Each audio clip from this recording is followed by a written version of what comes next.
ഇത് കേൾക്കുമ്പോൾ നമ്മുടെ ഹൃദയത്തിൽ ഭയങ്കര ഭാരമാണ്. എൻ്റെ കർത്താവേ, കണ്ണടയുന്നതിന് മുമ്പ് ഒരിക്കലെങ്കിലും ഇപ്പോൾ ഈ വായിച്ച സുവിശേഷം ഒന്ന് ജീവിക്കാൻ എന്നെ കൊണ്ട് പറ്റുമോ എന്ന് നമ്മൾ ആശങ്കപ്പെട്ടു പോകും.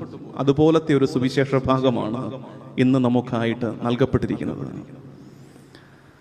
ഈശോയെ പിന്തുടരുക എന്നത്, ക്രിസ്ത്യാനിയാകുക എന്നത് എളുപ്പമല്ല.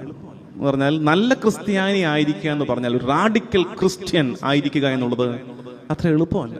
കാരണം ഇതൊരു സൂത്തനിങ് റിലീജിയൻ അല്ല, ഒരു സുഖപ്പെടുത്തുന്ന, സന്തോഷിപ്പിക്കുന്ന, തൊട്ടു തലോടി പോകുന്ന ഒരു വിശ്വാസമല്ല.